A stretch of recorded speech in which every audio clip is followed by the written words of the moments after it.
ಅಪಘಾತ ನಡೆದ ಸ್ಥಳಕ್ಕೆ ಗೃಹ ಸಚಿವ ಪರಮೇಶ್ವರ ಭೇಟಿ ಪರಿಶೀಲನೆ. ತುಮಕೂರು ಮಧುಗಿರಿ ಸೆಪ್ಟೆಂಬರ್ 9 ಮಧುಗಿರಿ ತಾಲೂಕಿನ ಕಾಟಗಾನಹಟ್ಟಿ ಮತ್ತು ಕೆರೆಗಳಪಾಳ್ಯ ಸಮೀಪ 2 ಕಾರುಗಳ ನಡುವೆ ಅಪಘಾತ ಸಂಭವಿಸಿ 6 ಜನ ಮೃತಪಟ್ಟ ಸ್ಥಳಕ್ಕೆ ಗೃಹ ಸಚಿವ ಡಾಕ್ಟರ್ ಜಿ. ಪರಮೇಶ್ವರ ಅವರು ಇಲಾಖೆ ಅಧಿಕಾರಿಗಳೊಂದಿಗೆ ಭೇಟಿ ನೀಡಿ ಪರಿಶೀಲನೆ ನಡೆಸಿದರು.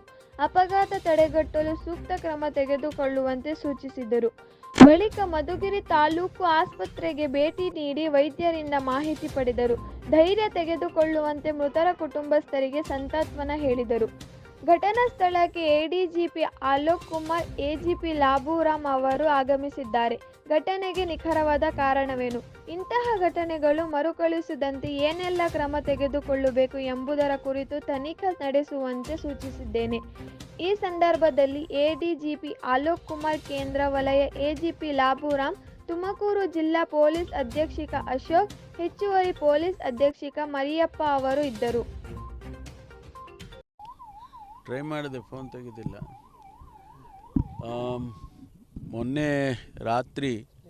ನಿನ್ನೆ ರಾತ್ರಿ ಇಲ್ಲಿ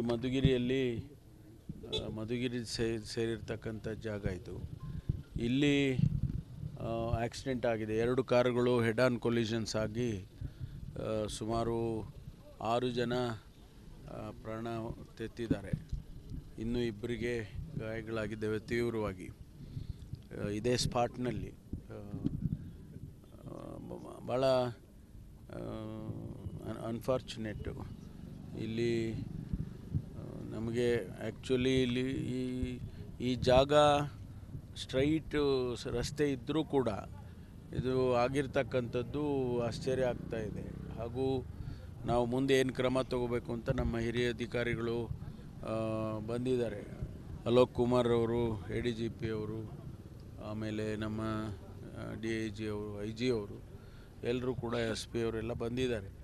ಈಗ KSHIPನವ್ರನ್ನ ಕರೆಸ್ಕೊಂಡು ಇದಕ್ಕೆ ಸ್ಟಡಿ ಮಾಡಿ ಇಲ್ಲಿ ಏನು ಕ್ರಮ ತಗೋಬೋದು, ರಿಫ್ಲೆಕ್ಟರ್ಸ್ ಆಗ್ತಕ್ಕಂಥದ್ದು ಮತ್ತು ಬೇರೆ ಬೇರೆ ಏನು ಕ್ರಮ ತಗೋಬೋದು ಅನ್ನೋದನ್ನು ಅವರು ಸ್ಟಡಿ ಮಾಡಿ ಸಲಹೆ ಮಾಡ್ತಾರೆ ಮತ್ತು ಮಾಡಿಕೊಡ್ತಾರೆ.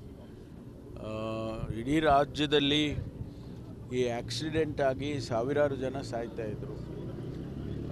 ನಾವು ನಮ್ಮ ಸರ್ಕಾರ ಬಂದ ಮೇಲೆ ನಾವು ಇದನ್ನು ನಿಯಂತ್ರಣ ಮಾಡಬೇಕು ಅಂಥೇಳಿ PWD ಇಲಾಖೆಯವರಿಗೆ ಮತ್ತು ನ್ಯಾಷನಲ್ ಹೈವೇನವರಿಗೆ ಅವ್ರಿಗೆಲ್ರಿಗೂ ಹೇಳಿ ನಮ್ಮಲ್ಲಿರ್ತಕ್ಕಂಥ ಹಣವನ್ನು ಕೂಡ ಉಪಯೋಗ ಮಾಡಿಕೊಂಡು ಎಲ್ಲೆಲ್ಲಿ ಕರ್ಬ್ಸ್ ಇದೆ, ಆಕ್ಸಿಡೆಂಟ್ ಪ್ರೋನ್ ಸ್ಥಳಗಳೆಲ್ಲಿದೆ ಅಲ್ಲೆಲ್ಲ ಕ್ರಮ ತಗೊಂಡಿದ್ದೇವೆ. ಉದಾಹರಣೆಗೆ ಮೈಸೂರು ರಸ್ತೆಯಲ್ಲಿ ಹೊಸದಾಗಿ ಮೈಸೂರು ರಸ್ತೆ ಮಾಡಿದ ಮೇಲೆ ಕೇವಲ 4 ತಿಂಗಳಲ್ಲೇ 100ಕ್ಕೂ ಹೆಚ್ಚು ಜನ ಆಕ್ಸಿಡೆಂಟಲ್ಲಿ ತೀರ್ಕೊಂಡ್ರು. ಅದು ಗೊತ್ತಾದ ಮೇಲೆ ನಾವು ಇಮಿಡಿಯೇಟಾಗಿ ಅದಕ್ಕೇನು ಕ್ರಮ ತಗೋಬೇಕು ಅಂಥೇಳಿ ಆ ರಸ್ತೆ ಮಾಡಿದವರಿಗೆ ಹೇಳಿ ಟೆಕ್ನಿಕಲ್ ಜನರನ್ನು ಅದಕ್ಕೆ ಕಳಿಸಿ ಈಗ ಅದಕ್ಕೆಲ್ಲ ಸ್ಟೆಪ್ಸ್ ತೊಗೊಂಡ ಮೇಲೆ ಕಳೆದ 6 ತಿಂಗಳಿಂದ ಭಾಳ ಕಡಿಮೆ ಪ್ರಮಾಣದಲ್ಲಿ ಆಕ್ಸಿಡೆಂಟ್ಗಳಾಗಿದ್ದಾವೆ. ಇಡೀ ರಾಜ್ಯದಲ್ಲಿ ಆಕ್ಸಿಡೆಂಟ್ಗಳು ಕಡಿಮೆ ಆಗಿದೆ, ಜೊತೆಗೆ ಪ್ರಾಣ ಕಳ್ಕೊಂಡಿರೋ ಸಂಖ್ಯೆನೂ ಕೂಡ ಭಾಳ ಕಡಿಮೆ ಆಗಿದೆ. 50%ಗೆ ಇಳಿದಿದೆ. ಇನ್ನೂ ಹೆಚ್ಚಿನ ರೀತಿಯಲ್ಲಿ ನಾವು ಕ್ರಮ ತಗೊಳ್ಳೋಕ್ಕೆ ನಿನ್ನೆ ತಾನೇ ನಾವು ಸರ್ಕಾರದಲ್ಲಿ 100 ಕೋಟಿ ರೂಪಾಯಿಗೆ ಒಂದು ಪ್ರಸ್ತಾವನೆಯನ್ನು ಕಳಿಸಿದ್ದಾರೆ ಇಲಾಖೆ ವತಿಯಿಂದ. ಅದನ್ನು ಕೂಡ ನಾನು ಈಗಾಗಲೇ ಅಪ್ರೂವ್ ಮಾಡಿ ಫೈನಾನ್ಸಿಗೆ ಕಳಿಸ್ಕೊಟ್ಟಿದ್ದೇನೆ. ಆದ್ದರಿಂದ ಇದು ಸ್ವಲ್ಪ ಎಚ್ಚರಿಕೆಯಿಂದ ನಾವು ಕೆಲಸಗಳನ್ನ ಮಾಡಬೇಕಾಗ್ತದೆ. ಆಮೇಲೆ ಡ್ರೈವರ್ಸ್ಗಳಿಗೂ ಕೂಡ ತಿಳುವಳಿಕೆ ಹೇಳಬೇಕಾಗುತ್ತೆ. ಈ RTO ಕಚೇರಿಗಳಿಂದ ಅವರಿಗೆ ಸೆನ್ಸಿಟೈಸ್ ಮಾಡ್ತಕ್ಕಂಥದ್ದನ್ನು ಕೂಡ ಮುಂದಿನ ದಿನಗಳಲ್ಲಿ ಮಾಡ್ತಕ್ಕಂಥ ಕೆಲಸವನ್ನು ಮಾಡ್ತೇವೆ. ಈಗಾಗಲೇ ಹೈ ಸ್ಪೀಡ್ ಹೋದರೆ ಅವರಿಗೆ ಡ್ರೈವಿಂಗ್ ಲೈಸೆನ್ಸನ್ನು ತೆಗೀತಕ್ಕಂಥದ್ದು ಅದನ್ನೆಲ್ಲ ಕ್ರಮ ತಗೊಳ್ತಾ ಇದ್ದೀವಿ. ಅದರಿಂದ ಇವತ್ತು ನೆನ್ನೆ ಆಗಿರ್ತಕ್ಕಂಥದ್ದು ಭಾಳ ವಿಷಾದಕರ. ಯಾರು ತೀರ್ಕೊಂಡಿದ್ದಾರೆ ಅವರ ಕುಟುಂಬದ ವರ್ಗದವರಿಗೆ ಭಗವಂತ ನಷ್ಟವನ್ನು ಭರಿಸ್ತಕ್ಕಂಥ ಶಕ್ತಿ ಕೊಡಲಿ ಅಂತೇಳಿ ಅವರಿಗೆ ಆತ್ಮಕ್ಕೆ ಶಾಂತಿಯನ್ನು ಕೋರ್ತೇನೆ. ಸರ್, ಈಗ ಮೈಸೂರು ಬೆಂಗಳೂರು ರಸ್ತೆಯಲ್ಲಿ 80 ಕಿಲೋಮೀಟರ್ ಮೇಲೆ ಹೋದರೆ ಅದು ಮಾನಿಟರ್ ಮಾಡುವಂಥ CCTV ವ್ಯವಸ್ಥೆ ಇದೆ. ಸೊ ಅದೇ ವ್ಯವಸ್ಥೆನ ರಾಜ್ಯದ ಎಲ್ಲ ಹೆದ್ದಾರಿಗಳಿಗೆ ಎಲ್ಲೆಲ್ಲಿ ಅವಶ್ಯಕತೆ ಇದೆ. ಈಗೇನಾಗಿದೆ, ಈಗ ರಸ್ತೆಗಳೆಲ್ಲ ಚೆನ್ನಾಗಿ ಆಗ್ತಾ ಇದ್ದಾವೆ, ಒಳ್ಳೆಯ ರಸ್ತೆಗಳು ಮಾಡ್ತಾ ಇದ್ದೀವಿ. ಸ್ವಾಭಾವಿಕವಾಗಿ ಕಾರುಗಳು ಕೂಡ ಸ್ಪೀಡಾಗಿ ಹೋಗ್ತಿದ್ದಾವೆ, ಅದಕ್ಕೆ ರೆಗ್ಯುಲೇಟರ್ಸ್ ಏನು ಹಾಕೋದಿಲ್ಲ. ಈಗ ನಾವು ಎಲ್ಲಿ ಮೈಸೂರು ರೋಡಲ್ಲಿ ನೀವು 80 ಕಿಲೋಮೀಟ್ರ್ ಕ್ರಾಸ್ ಆದ ತಕ್ಷಣವೇ ಕ್ಯಾಮ್ರಾದಲ್ಲಿ ಅದು ಕ್ಯಾಪ್ಚರ್ ಮಾಡುತ್ತೆ ಮತ್ತು ಇಮಿಡಿಯೇಟಾಗಿ ಚಲನ್ ಜನ್ರೇಟ್ ಆಗೋಗುತ್ತೆ, ನಿಮ್ಮ ಮೆಸೇಜ್ ಬಂದುಬಿಡುತ್ತೆ. ವಿತಿನ್ ಸೆಕೆಂಡ್ಸು ನಿಮಗೆ ನಿಮ್ಮ ಮೊಬೈಲ್ ಫೋನ್ಗೆ ನೀವು ಯಾವ ನಂಬರ್ ಕೊಟ್ಟಿರ್ತೀರೋ ಆ ನಂಬರ್ಗೆ ನೀವು ಸ್ಪೀಡಾಗಿ ಹೋಗ್ತಾ ಇದ್ದೀರಾ, ಅದರಿಂದ ನಿಮಗೆ ಫೈನ್ ಇಷ್ಟು ಕಟ್ಟಬೇಕು ಅಂತೇಳಿ ಮೆಸೇಜ್ ಹೋಗುತ್ತೆ. ಅದೇ ರೀತಿ ನ್ಯಾಷನಲ್ ಹೈವೇಗಳಲ್ಲಿ ಮತ್ತು ಬೇರೆ ಬೇರೆ ಸ್ಟೇಟ್ ಹೈವೇಗಳಲ್ಲಿ ಅಲ್ಲಿ ಏನು ಮಾಡೋದಕ್ಕೆ ಅದನ್ನೆಲ್ಲ ಸ್ಟಡಿ ಮಾಡ್ತಾ ಇದ್ದೀವಿ, ಹಂತ ಹಂತವಾಗಿ ಮಾಡಿಬಿಡ್ತೀವಿ. ಎಕ್ಸ್ಟ್ರೀಮ್ ರೇಟ್ ಬಂದ್ಬಿಟ್ಟಿದೆಯಲ್ಲ ಸರ್,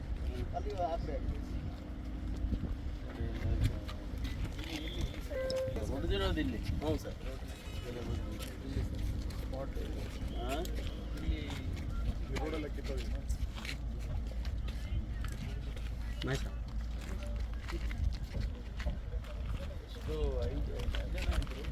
ಇದರಲ್ಲಿ 7 ಜನ ಇದ್ರು ಸರ್. ಆ 7 ಜನದಲ್ಲಿ ಈಗ 4 ಜನ ಸಬ್ಸ್ಕ್ರೈಬರ್ ಅದರಲ್ಲಿ. ಇನ್ನೊಂದು ಕಾರ್ನಲ್ಲಿ ನಮ್ಮ ಕರೇನಹಳ್ಳಿಯವರು ಇಬ್ಬರು ಸರ್, ಅದರಲ್ಲಿ ಇಬ್ಬರು ಸರ್. ಆ್ಯಕ್ಚುಲಿ ಒಂದೇ ಮಿಸ್ಟೇಕ್ ಸರ್, ಎತ್ತನಹಳ್ಳಿಯಿಂದ ಬರ್ತಿದ್ದೇವೆ ಸರ್, ಒಂದೇ ಫ್ಯಾಮಿಲಿ ಸರ್.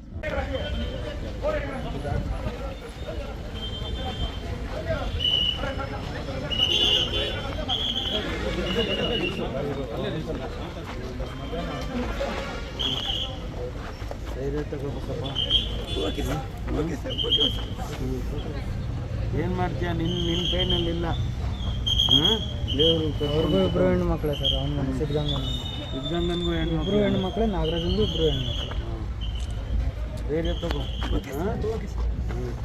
ಏನು ಮಾಡ್ತೀಯ, ನನ್ನ ಕೈನಲ್ಲಿ ಕೈ ಇದೆಯಾ, ದೇವ್ರು ಕರ್ಕೊಂಡವ್ನು.